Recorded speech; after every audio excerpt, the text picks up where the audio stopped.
नमस्कार मित्रांनो, लग्नानंतरचे प्रेम. नील सोसायटीच्या ग्राउंडमध्ये लहान मुलांसोबत क्रिकेट खेळत होता. 30 वर्षाचा नील जवळजवळ 10-15 वर्षाच्या छोट्या छोट्या मुलांसोबत क्रिकेट खेळताना जरा वेगळाच वाटत होता. अचानक एकाने बॉल टाकला आणि नील क्वीन बोर्ड झाला. जवळजवळ 15 ते 20 मिनिट फिल्डिंग करून कुठे त्याला आता बॅटिंगचा चान्स भेटला होता. त्यातही तो पहिल्या बॉलला आऊट झाल्यावर त्याची जरा चिडचिड झाली. तो त्या मुलांसोबत भांडू लागला, मी नाही बॉल देणार, माझी बॅटिंग बाकी आहे, अजून मी तयार पण नव्हतो आणि तुम्ही बॉल टाकला, असे कारण देऊन तो परत बॅटिंग करायचा चान्स शोधत होता. भांडणाचा हा गोंधळ वरती 3ऱ्या फ्लोअरवर बाल्कनीमध्ये बसलेली स्मिता ऐकते. बाल्कनीमध्ये वाकून बघते आणि हसायलाच लागते. अरे, आऊट झालास तू का? त्यांना त्रास देतोय, दे, त्यांची वेळ आहे आता. हे ऐकून तो कोण आहे म्हणून वरती बघतो तेव्हा तिच्याकडे बघतच राहतो. तो तिला बघून परत दुसऱ्यांदा क्लीन बोर्ड होतो. ती वरतून काय बोलते त्याला हे सुद्धा ऐकायला येत नसतं. त्याला फक्त तिच्या सुंदर होठांची हालचाल, हवेमध्ये हळूहळू हलणारे तिचे ते केस, बोलताना करत असलेली हातवारे यातच गुंतून पडलेला असतो तो. बॅट त्याच्या हातामध्ये होती आणि सर्व मुलं त्याच्या हातून बॅट घेण्यासाठी गोंधळ करतायत हे सुद्धा त्याच्या लक्षात नसते. तो गोंधळ बघून स्मिता खाली येते. तो तिला लांबूनच चालत येताना बघत असतो. ती जणू त्याला अलगद फुलपाखरासारखी चालताना दिसत असते.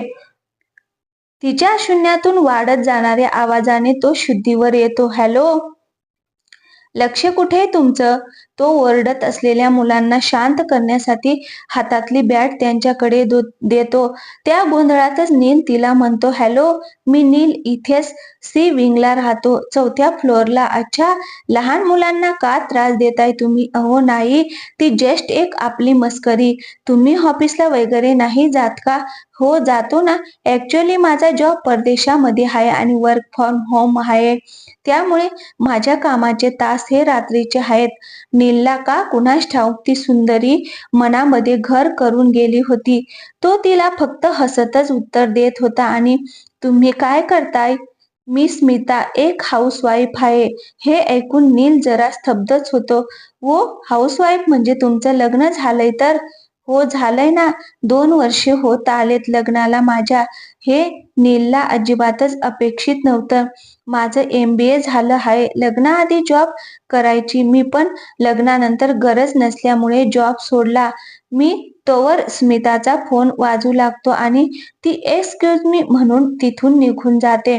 नील फक्त पाठमोळ्या स्मिताला जाताना बघत असतो. त्या दिवशी नंतर तो दररोज त्या मुलांसोबत खाली खेळायला यायचा, जेणेकरून त्याची स्मितासोबत गाठ पडेल. पण त्या दिवशी नंतर त्याला सलग 3 दिवस स्मिता दिसलीच नाही. नीलच्या गॅलरीमधून स्मिताच्या गॅलरीमधले दृश्य दिसायचे, पण ती त्याला गॅलरीमध्ये पण 3 दिवसापासून दिसत नव्हती. शेवटी 4थ्या दिवशी ती त्याला त्याच गार्डनमध्ये फिरताना दिसली. नील तिला बघून एकदम खुश असतो आणि धावत तिच्याकडे जातो. हॅलो स्मिता, कशी आहेस? खूप दिवसांपासून दिसली नाहीस. काही विशेष कारण होतं का? असे अनेक प्रश्न तो तिला विचारतो. अरे नील, कसा आहेस? काही नाही, थोडं काम होतं, त्यातच बिझी होते. ती नेहमी सारखी सुंदर सोज्वळ दिसत होती. नीलला तिच्यासोबत असताना जणू वेगळ्याच दुनियेत असल्याचा भास व्हायचा. ते दोघं गार्डनमध्ये फिरता फिरता गप्पा मारत होते. असेच बरेच दिवस गेले त्या दोघांमध्ये. आता घट्ट मैत्री झाली होती. पण का कुणास ठाऊक स्मिता मध्ये मध्ये 2-4 दिवसांसाठी कुठेतरी गायब असायची. ती नेहमी विचारल्यावर सांगायची तिला काहीतरी काम होतं, पण ती आधी काहीच न सांगता अचानकच गायब व्हायची. एके दिवशी ती अशीच गायब होती. नीलला गार्डनमध्ये काही करमत नव्हतं. तो तिच्या फ्लॅटच्या गॅलरीमध्ये बसून स्मिताच्या घराकडे एकटक बघत असतो. अचानक त्याला स्मिताच्या घराच्या खिडकीमध्ये स्मिता दिसते. स्मितालाही तो दिसतो आणि ती त्याला बघून लगेच साईडला लपते. आता हे नीलला पचनी पडत नव्हतं. तो काही वेळ विचार करतो आणि स्मिताच्या घरी जायचं ठरवतो. पण घरी जर तिचा नवरा वगैरे असला तर त्याच्या डोक्यामध्ये विचारांचा गुंता चालू असतो. शेवटी तो जायचं ठरवतोच आणि स्मिताच्या घरासमोर जाऊन थांबतो. बेल वाजवायच्या आधी 2 वेळा विचार करतो तो. शेवटी बेल वाजून पण दरवाजा नाही उघडत. तो निराश होऊन तिथून परत येणार असतो. तोच त्याला सुचते आणि तो स्मिताला फोन करतो. त्याच्या फोनची रिंग जाते तसेच त्याला दरवाजाच्या पलीकडे स्मिताचा फोन वाजत असल्याचा आवाज येतो. स्मिता फोन उचलते. नील स्मिताला म्हणतो, "मला माहित आहे तू आतमध्ये आहेस. प्लीज दरवाजा उघड. मला बोलायचं तुझ्यासोबत." स्मिता त्याला म्हणते, "तू जा इथून. मी भेटेल तुला उद्या." पण मी काही तिथून हलायचं नाव नाही घेत. शेवटी स्मिता दरवाजा उघडतेच आणि स्मिताला बघून नीलच्या चेहऱ्याचा रंगच उडतो. स्मिताला आश्चर्यचकित होऊन म्हणतो, "स्मिता, हे काय आहे?" खाली मान घालत स्मिता त्याला उत्तर देते, "हो, तेच माझं सत्य आहे. ये आत ये. तुला काही खायला प्यायला आणू का?" नील जरा रागातच तिला म्हणतो, "मला आधी मी काय विचारले त्याचे उत्तर हवंय." स्मिता, हे काय आहे? तुझ्या अंगावर, चेहऱ्यावर हे निशाण कसले आहेत? कोणी मारले का तुला? स्मिता, नेमकं तुझ्या आयुष्यात चाललंय काय? प्लीज सांगतेस का मला? स्मिता रडायला लागते आणि नीलला एकदमच मिठीच मारते. ती त्याला सांगायला सुरुवात करते, 2 वर्षाआधी माझं लग्न झालं. त्याआधी मी एका इंडिपेंडेंट स्त्री होती. स्वतः जॉब करून स्वतःच्या पायावर उभी होते. कोणावर डिपेंडंट नव्हती. आई-बाबांचा अभिमान होती.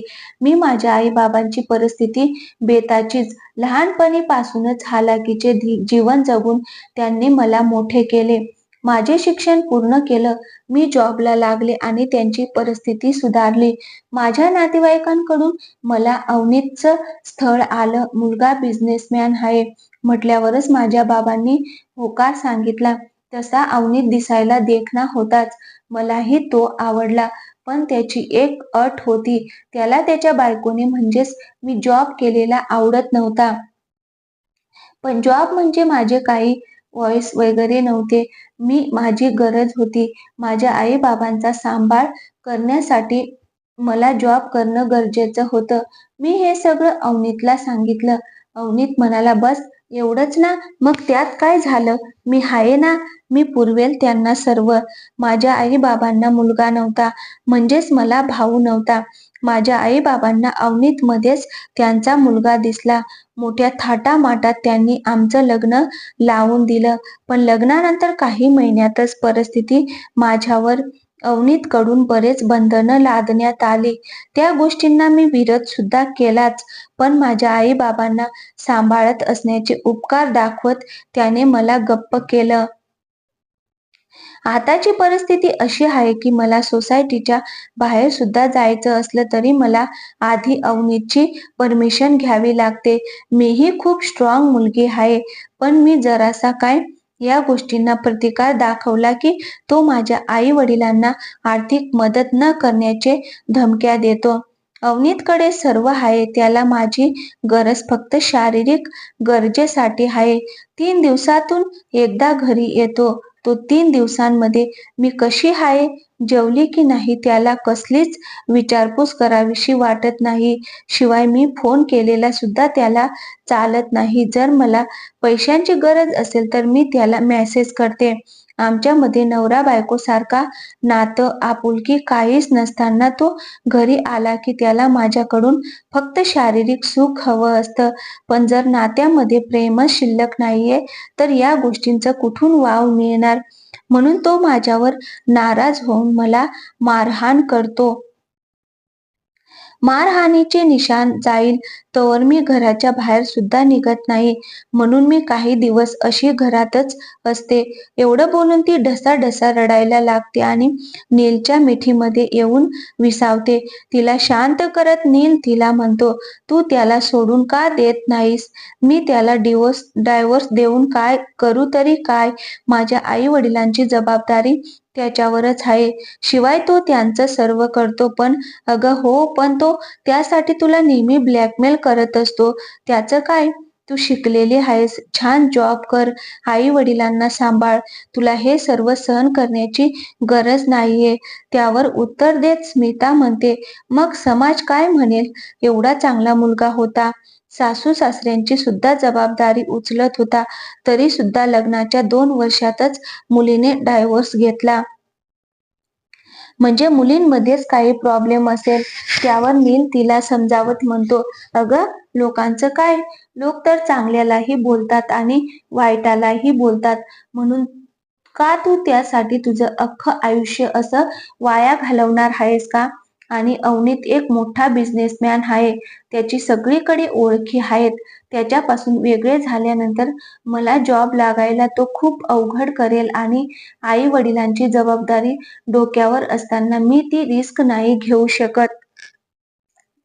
त्यावर नील तिचा हात हातामध्ये घेऊन तिला सांगतो, स्मिता, मला तू पहिल्यापासून खूप आवडतेस आणि मला माहिती आहे माझ्यासोबत वेळ घालवायला तुला सुद्धा खूप आवडतं. तू हो त्याच्यापासून वेगळी. आपण दोघं करू की लग्न? मी घेईल तुझी काळजी. मी सांभाळेन तुझ्या आई वडिलांना. तू नको काळजी करूस. स्मिता 2 मिनिटासाठी शांत होते. तिला हे अजिबातच अपेक्षित नव्हतं. त्यावर काय प्रतिक्रिया द्यायची हे तिला समजतच नव्हतं. ती त्याला तेथून जायला सांगते. तो नाईलाजाने जातो तेथून. त्याला पुढचे 2 दिवस स्मिता कुठेच दिसत नाही आणि ती त्याचे फोन सुद्धा उचलत नाही. तो पुढचे 2 दिवस वाट बघतो आणि सरळ स्मिताच्या घरी जातो. डोरबेल वाजवतो. लगेच दरवाजा उघडला जातो आणि दरवाजाच्या त्या बाजूला कुणीतरी पुरुष असतो. कदाचित तो अवनीत असावा. त्याला बघून नील जरा होतोच. त्याच्या तोंडातून शब्द फुटेनासे झाले होते. हे सगळं आतमधून स्मिता बघत होती. ती पण खूप घाबरलेली दिसत होती. तोवर घाबरतच नील म्हणतो, मिश्रा इथेच राहतात का? अवनीत रागातच त्याला उत्तर देतो, नाही, इथे कुठले मिश्रा वगैरे नाही राहत आणि जोरात त्याच्या तोंडावर दरवाजा आदळतो. मी 2 मिनिटे तिथेच उभा असतो. त्याच्या या कृत्यामुळे स्मिताला काही त्रास नाही व्हावा एवढेच त्याला वाटत असतं. तो घरामध्ये फक्त इकडे तिकडे फिरत असतो. त्याच कामामध्ये सुद्धा मन लागत नसतं. शेवटी दुसऱ्या दिवशी त्याला स्मिताचा फोन येतो. स्मिता त्याला सांगते, मला तुझ्या घरी यायचंय. तो लगेच स्मिताला होकार देतो आणि स्मिता त्याच्या घरी येते. तो स्मिताला बघून थोडा खुशच होतो. तो तिला विचारतो की काल तो तिच्या घरी आल्यामुळे काही प्रॉब्लेम तर नाही ना झाला? स्मिता त्याला नाकारार्थी मान करून वरून उत्तर देते आणि पुढे बोलत म्हणते, काल नाही समजलं पण एके दिवशी नक्कीच समजेल. या अशा गोष्टी जास्त दिवस लोकांपासून लपून राहू शकत नाही. काल पहिल्यांदा अवनीत दिवसा माझ्यासोबत घरी होता. तो बाळाचा विचार करतो. एकदा का हे बाळ झालं की त्याला आपोआपच घरची ओढ तयार होईल आणि मला सुद्धा जीवन जगण्यासाठी एक नवीन उमेद भेटेल. नील, मी इथे तुला हे सांगण्यासाठी आलेले आहे की प्लीज तू माझ्या आयुष्यातून आणि या शहरातून निघून जा. तुझा वर्क फ्रॉम होम जॉब आहे. तू कुठेही गेलास तरी त्यावर काही फरक नाही पडणार. पण तू जर इथे राहिलास तर मला सतत माझ्या त्या आयुष्यातून बाहेर निघावंसं वाटेल आणि कधीतरी मी ते धाडस करूनच बसेल. त्यासाठी मी तुला रिक्वेस्ट करते, तू प्लीज इथून निघून जा. नील स्मिताला विचारतो, पण हे सगळं कशासाठी? फक्त लोक काय म्हणतील यासाठी? किंवा मग अवनीत तुझ्या आयुष्यात अडचणी निर्माण करेल यासाठी? तुला माझ्यावर विश्वास आहे ना? मी आहे तुझ्या पाठीशी खंबीर उभा. तू का घाबरते? त्यावर उत्तर देत स्मिता फक्त त्याला एकच सांगते, मी माझा निर्णय घेतला आहे आणि तो मी तुला सांगितलेला आहे. प्लीज माझ्यासाठी तेवढं कर. तू हुशार आहेस, चांगला आहेस.